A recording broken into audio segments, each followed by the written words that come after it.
Today on CNN there was a report about clean coal technology. To put it bluntly, there is no such thing as clean coal technology. It's an industry buzzword that the media has picked up on. The coal industry pays the media to use this word. For example, the American Coalition of Clean Coal Electricity funds several ads on CNN, for example. There is no such thing as clean coal technology. What the industry is talking about is removing some of the pollutants from the emissions. First of all, carbon capture and storage will not solve the climate crisis. It's simply too late, too little, and will not be in any way, shape, or form fielded in any kind of meaningful scale that will have any kind of effect in any meaningful time frame. Secondly, the waste that is extracted from the emission stream has to be disposed of somewhere. Where does it go? Where does it go? It doesn't just go away, it's got to be put somewhere.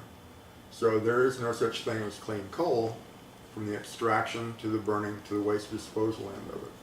There is simply no such thing. The media reports regarding clean coal technology, which I call clean coal mythology, do not address the extraction end of the process. There is simply no way to call it clean coal technology when the hazards that are accrued by the community continue to exist. Even if marshmallows or even if rose petals came out of the smokestack, you could still not call it clean coal technology because we have such problems as mountaintop removal. Okay? With mountaintop removal, you have vast expanses of forest land that are clear-cut. The mountains are leveled with huge amounts of explosives. For example, in West Virginia, every year, the coal industry uses the explosive equivalent of 31 Hiroshima-style atomic bombs.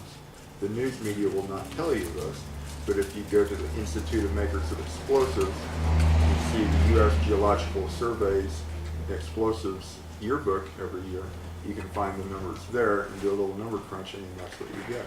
The media refuses to publicize this information. Some of the problems with mountaintop removal are flooding.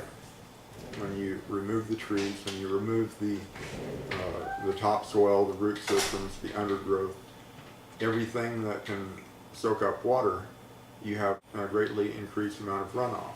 And this is hazardous to human communities. And we're not talking about tadpoles and bullfrogs here. We're talking about children and people just like you and me. Another problem with mountaintop removal is the damage to the water resources. When streams are filled with the waste, you have increased levels of pollutants such as selenium, manganese, and so forth. We don't fully understand all of the results of this yet, but we're tired of our neighborhoods and communities being an experimental playground for the industry. We're tired of our streams and our communities being a waste disposal area for the coal industry. You can't call it clean. There's nothing clean about it. Another problem with the coal producing areas is water contamination. Okay. The streams themselves, 1,200 miles, have been buried or polluted, but you also have well water that's being contaminated.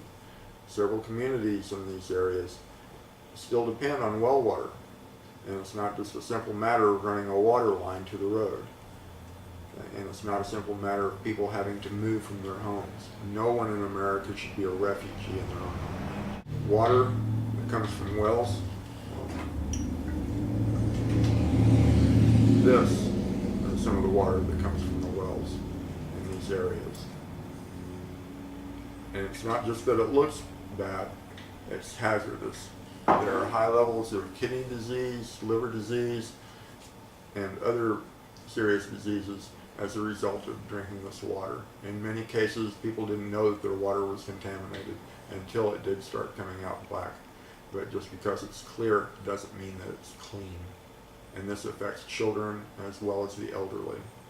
A 5-year-old child should not have to pass a kidney stone. That's not a typical 5-year-old disease. Speaking of children who are most vulnerable, in West Virginia, in the community of Sundial, Marsh Fork Elementary School houses 230 children 400 yards downstream from a coal waste sludge dam. It's an earthen dam. It's been cited by the Mine Safety and Health Administration for seeping and leaking. And it's 400 yards upstream of this school. The children in the school breathe coal dust while they're there, yet our government agencies refuse to do anything about it. Part of the problem is that our media refuses to cover the situation. Tests have been done. Yes, it's coal dust. Yes, coal dust is in the air. Yes, children are breathing it.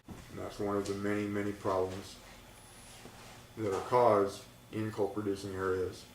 And another reason, you can't call coal clean. There are real solutions to the climate crisis and the energy crisis. They include efficiency, and they include renewable energy, such as solar and wind. The coal industry tries to make it seem that these energies will never be viable, but they're misleading you. Coal is a finite resource. It's going to run out. We have to switch soon to renewable energy. The news media continues to spout the coal industry lies that we have essentially 200 years worth of coal left. That is simply not the case. The National Academy of Sciences stated that 200 or 250 year estimate has no basis. That was based on 1970s data that is badly outdated and is not current in any way, shape, or form. So we have perhaps 100 years worth of coal left. In Appalachia, there's probably less than 20 years of coal left. So what do? Do we hope for a magic bullet, or do we take steps now to secure a clean energy future for our children and grandchildren? Here in the Coal River Valley of West Virginia, we are doing that. We are pushing for a wind farm on Coal River Mountain. This wind farm would have the generating capacity of a medium-sized coal-fired power plant, and it would produce clean energy forever. And it would not lead to the destruction of the mountain, which with mountaintop removal, the destruction of that mountain would be forever. And when you lower the elevation of the mountain through mountaintop removal, you also eliminate the commercial wind potential. So that is something that you can read more about at coalriverwind.org. And it's a very positive step, and it's a very clean, bright, positive step in the right direction. Another thing that the coal industry tries to do to the American people is instill this fear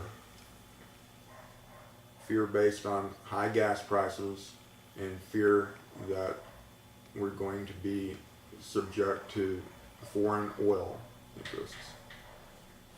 So the coal industry seizes on that fear and promotes coal to liquids technology.